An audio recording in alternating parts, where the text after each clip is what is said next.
이제 예배가 문을 열었습니다.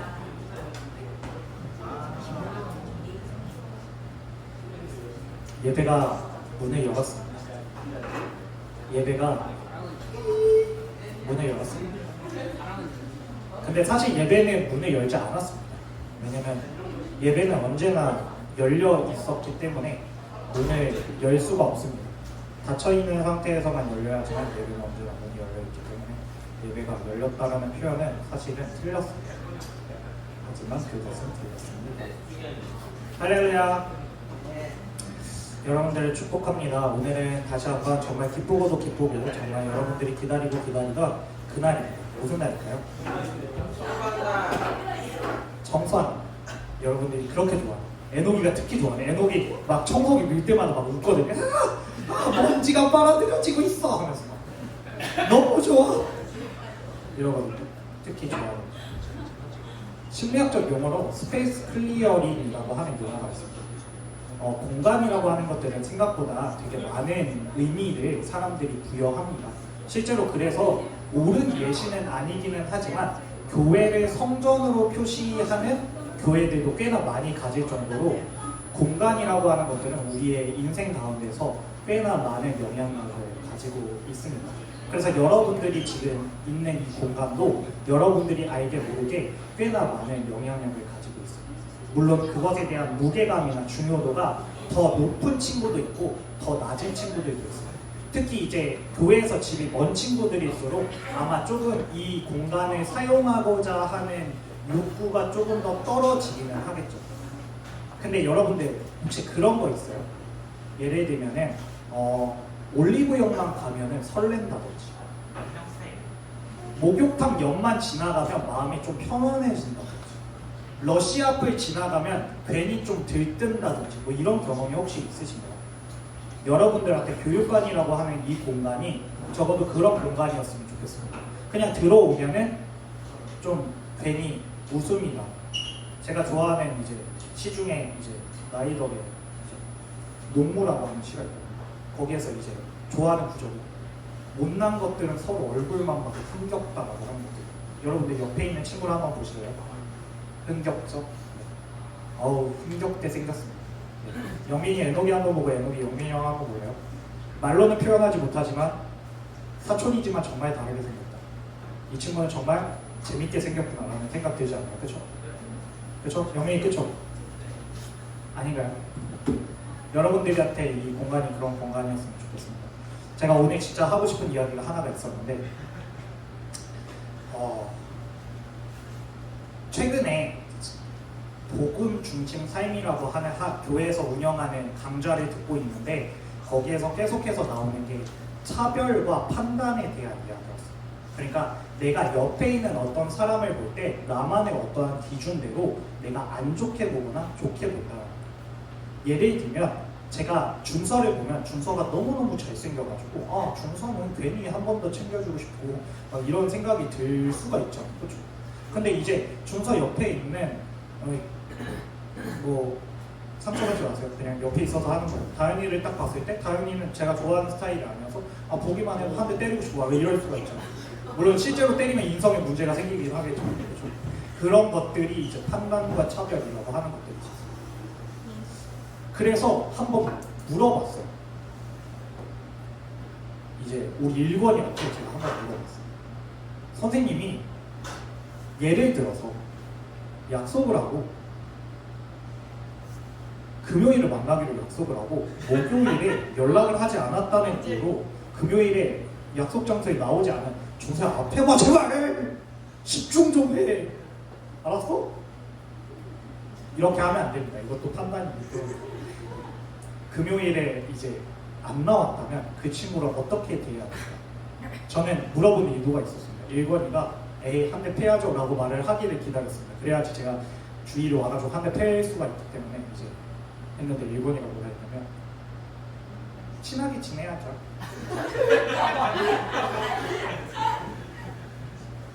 저만 쓰레기였어요. 저만 쓰레기였어요. 하나님은 우리를 보실 때 외모를 보시지 않는다라고 하십니다. 근데 그 외모가 단순히 여러분들이 보고 있는 그 예쁜 얼굴, 좀 멋진 몸 이런 것들을 이야기하는 것만은 아니라고 합니다. 우리가 가지고 있는 여러 가지 기준, 예를 들면 아까 전에도 봤지만 키, 성격, 가치관, 어쩌면은 신앙과 종교도 하나의 기준이 될 수 있고 외모가 될 수 있지 않을까라고 생각이 듭니다. 여러분들은 하나님을 알아가기 위해 이 자리에 모였습니다. 물론 효도하기 위해 이 자리에 온 친구들도 꽤나 많을 것이라 믿어 의심치 않습니다. 근데 여러분들이 적어도 옆에 있는 친구를 내가 어떻게 바라보고 있는지를 한번 생각을 해보면 꽤나 마음이 달라지지 않을까 싶습니다. 어떤 친구는 농구를 잘하기 때문에, 어떤 친구들은 공부를 잘하기 때문에 내가 친하게 지내고, 어떤 친구들은 축구를 서울시에서 2등이나 했기 때문에 친하게 지내지만 왜 그러시죠? 어떤 친구들은 축구를 정말 못하기 때문에, 어떤 친구들은 내가 별로 좋아하는 성격이 아니기 때문에, 어떤 친구들은 공부를 그다지 열심히 하지 않기 때문에 혹시 친하게 지내지 않고 있지는 않은가요? 하나님은 그 모든 친구들을 초청합니다. 심지어는 하나님은 지금 절에 가서 108배를 하고 있는 친구들도 빨리 내 곁으로 돌아오라고 초청하십니다. 어쩌면 하나님은 지금도 하나님이 없다라고 소리치고 있는 그 사람도 초청하시기를 원할 겁니다. 그리고 어쩌면 이 자리에서 효도하고 있는 여러분들도 이왕 온 거 한 발자국만 더 오라고 초청하실지도 모르고, 여러분들한테 그런 초청이, 그런 즐거움이 여러분들 마음속에 있으셨으면 좋겠습니다. 한 주 동안 정말 고생 많았는데 주님 찬양하면서 예배드리면서 그 즐거움으로 그런 피로를 좀 회복하는 자리가 오늘의 예배가 되었으면 좋겠습니다. 찬양드리겠습니다.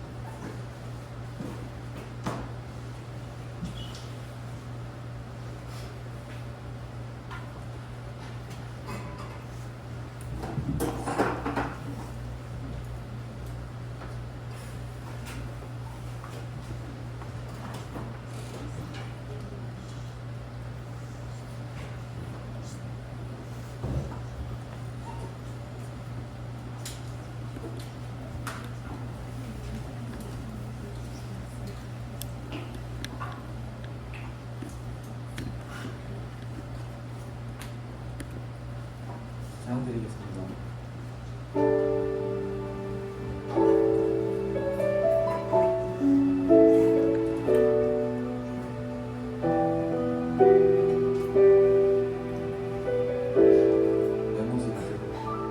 내 모습 이대로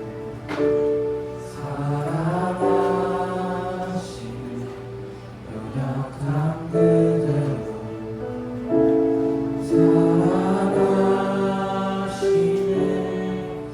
나의 모든 발걸음 주가 하시나니 날 인도하소서. 내 모습 이대로 사랑하시네 연약한 그대로 사랑하시네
일어나서 마흔다의 시간 드리고 합니다.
하늘에 가도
반갑습니다. 오늘도 이 주일 아침에 함께 모여서 하나님 찬양 드리고 예배할 수 있게 해주셔서 감사합니다.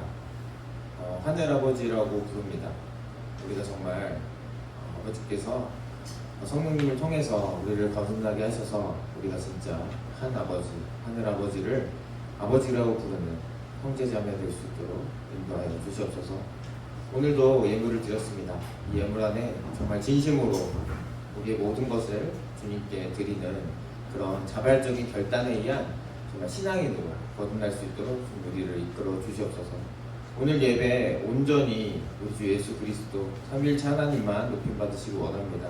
주님께서 인도하여 주시고 성령님께서 우리 마음에서 우리 마음을 움직여 주셔서 하나님을 향한 진정한 찬양과 예배 될 수 있도록 주님 도와주시옵소서. 이 모든 것 우리 주 예수 그리스도의 이름으로 기도드립니다. 아멘.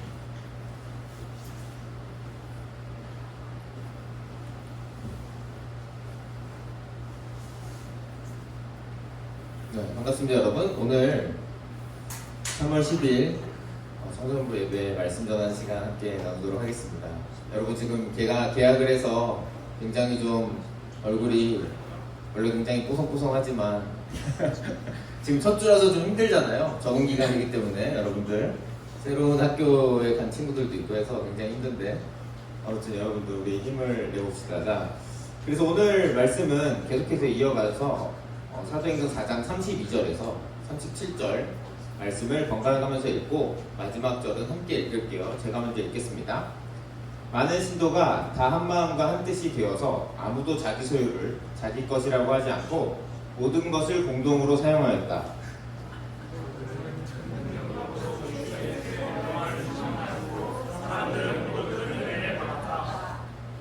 그들 가운데는 가난한 사람이 한 사람도 없었다.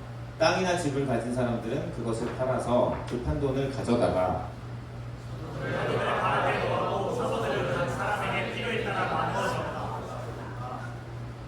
키프로스 태생으로 예윗 사람이요 사도들에게서 바나바 곧 위로의 아들이라는 뜻의 별명을 받은 요셉이 함께 읽겠습니다.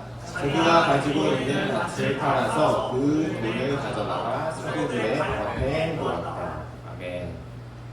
오늘은 한마음과 한뜻이라는 제목으로 함께 말씀을 나누고자 합니다. 여러분 이 많은 사람들과 혹시 한마음 한뜻으로 이렇게 마음을 모아본 적이 있습니까? 저는 있어요. 넘버원 이거 1순위가 있어요. 이거는 사라지지 않는 물론 이제 또 다를 수도 있는데 어쨌든 인원으로만 볼 때 언제인 것 같습니까? 맞습니다. 여러분들 우리 고3이 올해 몇 년생이죠? 06이죠? 네. 06 월드컵. 네, 저희 때 20살이었어가지고 다행히 그때 그냥 대학에 가서 1학년 때 갔었어요. 이때 스페인이거든. 스페인 8강전에서 이제 4강 올라갈 때 8강전에서 여기서 이제 사람들이 모여가지고 매번 막 이렇게 밤낮을 가리지 않고 응원할 때 진짜 하나가 되더라고요. 이게 지금 스페인에서 마지막에 승부차기로 지금은 울산의 홍명호 감독님이 마지막 골을 차 넣었을 때 진짜 그 옆에 있던 대학 동기들하고 진짜 내가 형제가 되는 것 같은 느낌을 받았어요. 얼싸안고 막 그러면서. 그리고 포르투갈전을 이기고 우리가 16강 올라갔잖아요. 그때 당시에도 시청에서 제가 응원을 했었는데 시청에서 응원을 하고 대학로라고 알잖아요 여러분. 영국이 유명한 거기까지 걸어갔는데 걸어가면서 생전 못 보는 사람이랑 하이파이브 하면서 걸어갔어요. 갈 때까지 버스 위에서 사람들 막 뛰고 있고 물론 사고 있었던 사람들도 있죠. 그리고 자기 차 부서져도 괜찮다고 막 하고 이런 때가 있었거든요. 되게 황당하면서도 굉장히 강렬한 경험이었어요. 그래서 굉장히 많은 인원이 있었기 때문에 인원으로 치자면 이때가 가장 큰 기억인데요. 지금 이것처럼 지금 이 사람들이 한 마음과 한 뜻이 되어서 라고 시작을 합니다. 지금 상황은 사도들이 바울이 아니죠. 베드로와 요한이 공의회에서 너희들 예수님 전하고 다니지 마라 라고 경고했는데 아니 뭐 하나님 말을 들어야지 당신 말을 들어야 되겠습니까? 라고 반문을 한 다음에 공동체로 돌아와서 기도한 다음이었어요. 그래서 그 사람들이 한 마음과 한 뜻이 되어서 아무도 자기 소유를 자기 것이라고 하지 않고 모든 것을 공동으로 사용하였다고 하고 있습니다. 그래서 요즘에도 공동체로 훈련받는 그런 공동체들이 있거든요. 근데 이제 거기는 서약을 하고 같이 공동으로 모이기 위해서 이제 재산을 공동 소유하는 경우가 있긴 한데, 이때는 그렇게 서로 규칙을 정한 게 아니라 그냥 마음이 한 뜻이 돼가지고 내 거, 네 거 없이 그냥 막 같이 쓰게 되는 그런 한 마음이 되는 경우를 얘기한 거예요. 그래서 마음이 막 우러나는 거예요. 그래서 또 사도들은 큰 능력으로 주 예수 부활을 증언하였고, 계속해서 예수님 부활을 증언하고 있죠. 예수님 부활하셨다. 너희들이 죽였는데 그 예수님 하나님인데 부활하셨다. 그러니까 회개해라. 계속 이 말씀을 하는데 사람들이 엄청 큰 은혜를 받았습니다. 그래서 그들 가운데는 가난한 사람이 한 사람도 없었대요. 근데 진짜로 가난한 사람이 한 사람이 없었다라는 얘기는 아니고, 경제적으로 부유한 사람들만, 일정 수준 이상의 재산이 있는 사람들만 이렇게 함께했다는 뜻이 아니고, 자기 자신의 재물을 내어서 서로의 필요를 막 채워준 겁니다. 그래서 필요한 것들 있잖아요. 최소한의 음식도 있고, 옷도 있고, 잠자리도 있고, 뭐 이게 의식주 이런 것들과 또 필요한 것들이 있는데, 그런 것들을 잘 채워줬기 때문에 가난하지 않았다라고 표현을 하고 있어요. 그래서 땅이나 집을 가진 사람들은 그것을 팔아서 그 판돈을 가져다가 사도들의 발 앞에 자발적으로 내놓았고, 사도들이 가져와라 이거 하지 않았습니다. 이 사람들이 마음이 막 동해가지고 자기 재산을 집문서 땅문서 들고 와서 사도들 앞에 막 내놓는 거예요. 팔아서. 그래서 각 사람의 필요에 의해 나누어줘라고 합니다. 그래서 초대교회의 특징 중에 하나죠. 공동으로 소유했는데 그게 누가 시켜서 그렇게 된 게 아니라 마음이, 사람들의 마음이 그렇게 하고 싶어서 했던 것과 핍박에도 굴하지 않았던 그런 특징들이 있다고 지난번에 여러 번 얘기를 했었습니다. 자, 그래서 여기서 쓱 사도행전의 저자인 누가는 다른 인물을 한번 이렇게 슬쩍 소개합니다. 나중에 이제 사도행전에 점점 진행될수록 여러분도 잘 들어서 알고 있는 바나바라는 인물인데요. 이 사람은 이제 키프로스 태생, 예루살렘의 토박이는 아니고, 그때도 얘기했듯이 예루살렘에 있었던 사람들이 침략을 받아서 여러 곳, 지중해 근처에 여러 곳에 흩어졌거든요. 자기가 가려고 한 게 아니라 잡혀갔다 거기 살다가 또 자녀로 태어나거나 이렇게 정착한 사람들이 있는데, 그리고 레이 가문의 출신입니다. 레이 집 젖사람이고요. 사도들에게서 바나바, 곧 위로의 아들이라는 뜻의 별명을 받은 요셉.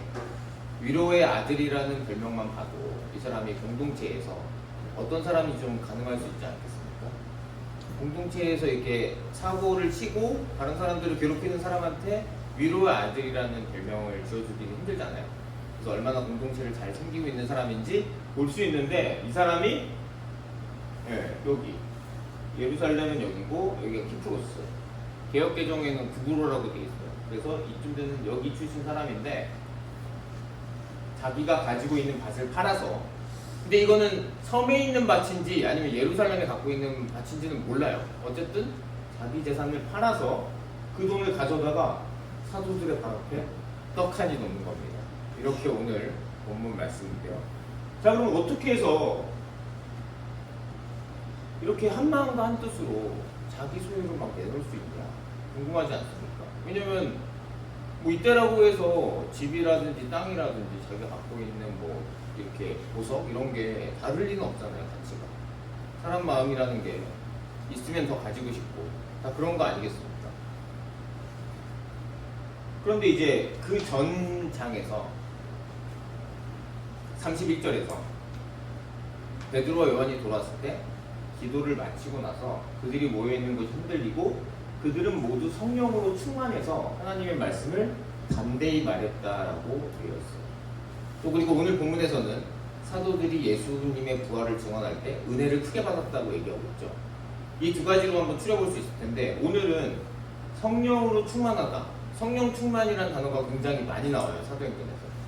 그리고 지지난 시간에도 베드로가 여러 율법학자들 사이에서, 지도자들 사이에서 전혀 굴하지 않고 성령으로 충만해서 담대하게 이렇게 말씀을 가지고 논쟁을 펼쳤던 모습을 우리는 기억하고 있어요. 자, 그래서 성령 충만은 과연 뭐냐? 오늘 한번 짚고 넘어가고자 합니다. 왜냐면 이게 앞으로 계속 사도행전에서 나오기 때문에 성령님과 기도와 공동체, 이 세 가지 키워드가 사도행전을 계속 이끌어가는 키워드이기 때문에 한번 오늘 성령 충만에 대해서 알아보도록 하겠습니다. 성령님은 우리 많이 들었습니다. 하나님, 예수님, 성령님, 삼일체 하나님인데 삼일체 하나님이시죠. 하나님, 예수님과 하나이시다. 또 그리고 성령님께서 사역하시는 일은 삼일체 하나님이 함께 계획하셨던 일들을 실천하시고 실행하시는 것이다. 쉽게 말하면 성경에서 하나님께서 하시고자 하는 일을 하시는 거다. 다른 일을 하지 않아요. 단독으로 움직이시는 게 아니고 예수님께서 이제 땅끝까지 복음을 전하려고 하셨던 그 일에 대해서 적극적으로 협력하시면서 예수님 하늘에 계실 때 우리 마음속에 믿는 사람들 마음속에 오셔서 그것들을 적극적으로 이뤄가시는 분입니다. 다른 일을 진행하지 않습니다. 자, 그래서 성령님은 한 인격체이시고 막연한 힘이 아닙니다. 인격이신 거예요. 우리가 사람이잖아요. 사람을 인격체라고 하는데 눈에 보이진 않지만 사람처럼 서로 의사소통을 할 수 있다는 거예요. 이제 그런 것들이 일반적으로 사람들과 말하는 거하고는 좀 다르죠. 그래서 그때도 얘기를 드렸는데 제가 인터넷에 찾아왔어요.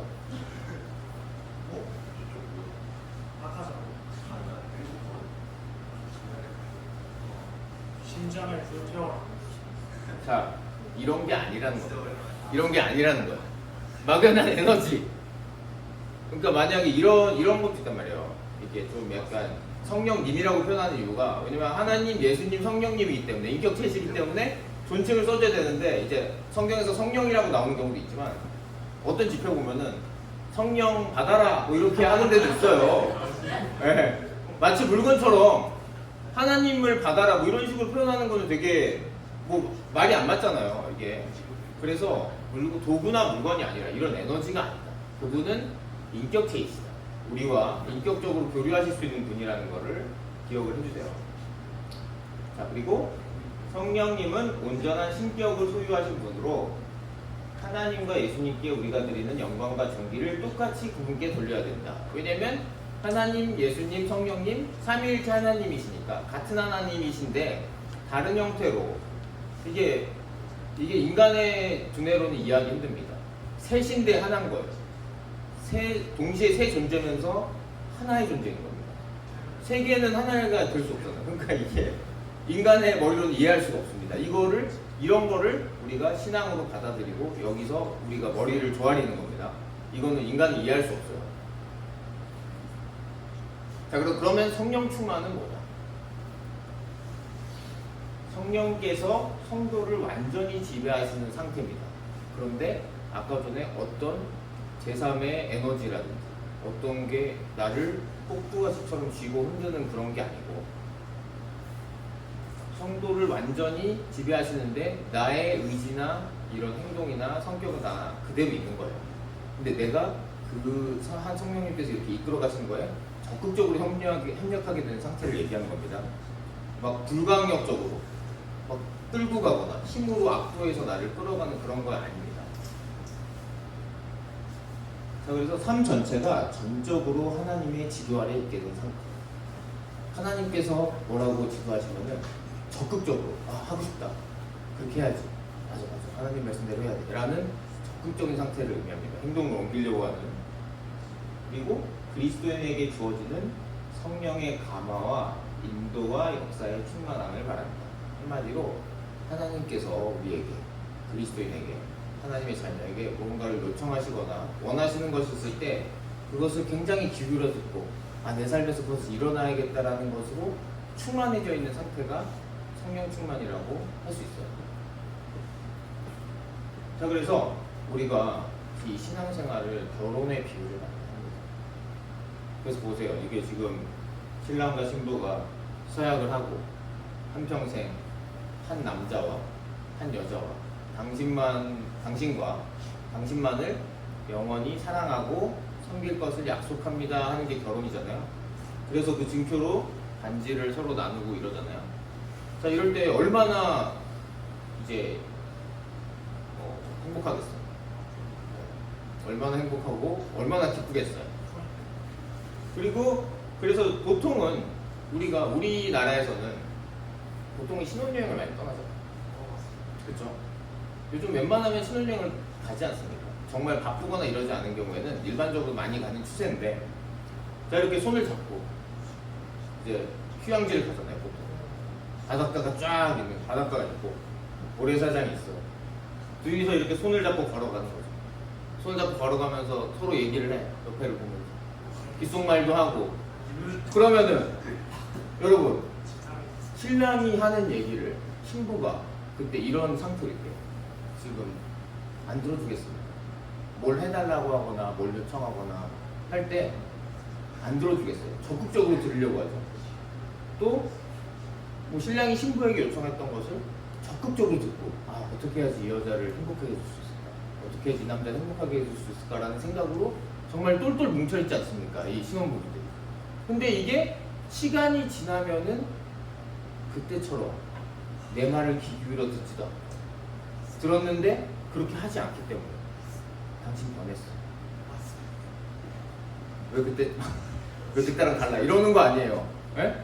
그래서 이 결혼 생활이라는 걸 봤을 때 물론 부부 중에서도 서로 관계라는 게 항상 그렇습니다. 서로 노력해가지고 이거 친구 관계도 그렇잖아요. 같은 동성 친구 관계도 똑같아요. 서로 오가는 게 있어야 돼요. 서로 이 관계를 유지하고자 노력하는 게 있어야 돼요. 이 친구가 이렇게 신경을 써주면 나도 그렇게 신경을 써주고 이런 것들이 오고 가야지 관계가 유지가 되는 거지. 한쪽이 나 몰라라 하면 관계는 유지될 수가 없습니다. 같이 노력을 해야 되는 건데. 그래서 성령 충만이라는 건 한마디로 표현하자면은 이 신혼부부 상태가 지속적으로 평생 영원히 유지되는 것과 비슷하다라고 볼 수 있습니다. 물론 예수님을 믿은 다음에도 굴곡이 있습니다. 어려운 일이 있어요. 뭐 자신의 욕심으로 이렇게 어려움에 빠지기도 하고 또 하나님께서 시험하려는 목적, 뭐 그게 테스트, 좀 더 높은 신앙의 수준으로 끌어올리기 위해서 어려움을 주시는 부분도 있고 하지만 결과적으로 지금 사도행전에서 나오는 이 사람들의 모습, 이 성령 충만한 모습은 정말 기밀하게 이분의 말씀을 내가 들어서 행동으로 옮기고 정말 생명의 말씀이지 내 목숨 다 바쳐도 아깝지 않아. 이런 게 바로 성령 충만한 상태거든요. 그래서 이 성령 충만에 대한 이미지와 설명들을 잘 기억해 주셨다가 이미지를 잘 기억해 주셨다가 사도행전들을 계속 읽어나가면 좋을 것 같습니다. 자, 그래서 오늘 한 마음과 한 뜻에 대해서 이야기를 해봤습니다. 그래서 뭘 생각해 봤으면 좋겠냐면요.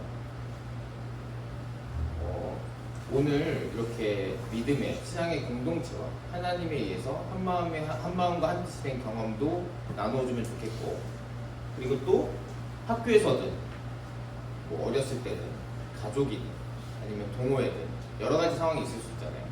저처럼 이렇게 운동 경기가 될 수 있고 뭐 여러 가지 상황에서 내가 사람들과 한 마음과 한 뜻이 되었던 경험이 있는지 한번 다 같이 나눠보면 좋을 것 같습니다.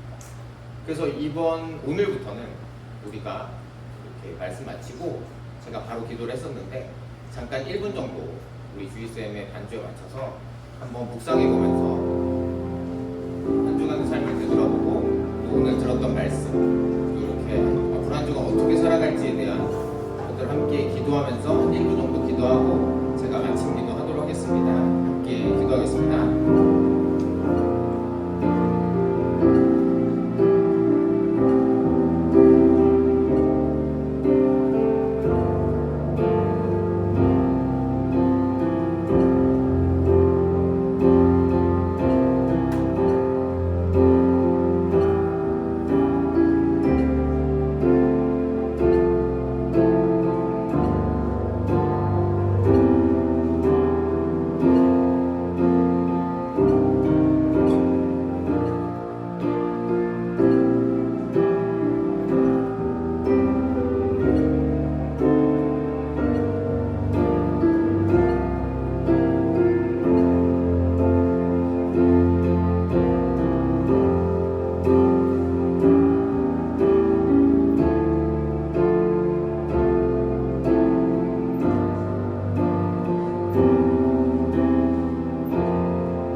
하나님 감사합니다. 오늘 우리 사도행전 말씀을 통해서 한 마음과 한 뜻이 된 그리스도인 공동체 성도들의 모습을 보았습니다. 하나님 여러 가지 이유로 이곳에 와 있습니다. 친구가 좋아서일 수도 있고 또 부모님을 기쁘게 해드리기 위해서 여러 가지 이유로 있는데 그것도 좋지만 정말 하나님과의 진실한 관계와 또 믿음을 가지고 정말 주님 안에서 하나님 안에서 우리가 한 형제 자매로 불리기 원합니다. 오늘 사도행전에서 본 그 형제 자매들처럼 우리 마음속에도 하나님에 의한 성령님에 의한 충만한 정말 하나님의 말씀을 긴밀하게 듣고 정말 삶 속의 행동으로 옮기려는 그런 상태가 될 수 있도록 주님께서 은혜를 부어 주시옵소서. 정말 마음에 와닿는 게 있다면 우리가 결단하고 하나님 앞에 엎드리고 나아갈 수 있도록 좀 인도하여 주시옵소서. 새학기가 밝았습니다. 이제 첫 주를 시작했습니다.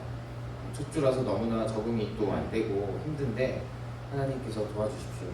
또 그리고 정말 이 1년을 시작하는데 정말 우리 고3 학생들 취업과 입시로 인해서 너무나 바쁘고 힘들 텐데 그 마음 붙들어 주셔서 해야 될 것들을 착실히 진행할 수 있도록 인도하여 주시옵소서. 고등학교와 중학교에 새로 입학한 학생들이 있습니다. 새로운 환경에서 정말 주님이 좋은 친구들을 붙여주시고 또 좋은 선생님들을 붙여주셔서 잘 적응할 수 있도록 인도하여 주시옵소서. 우리의 모든 어려움과 두려움 하나님께 온전히 맡깁니다. 주님께서 우리를 돌보아 주시고 이끌어 주시고 인도하여 주시고 힘을 주십시오. 이 마음을 굳건하게 붙잡아 주시옵소서. 이 모든 것 우리 주 예수 그리스도의 이름으로 기도드립니다. 아멘. 하나님께 영광의 박수 올리겠습니다. 여기까지 광고하겠습니다.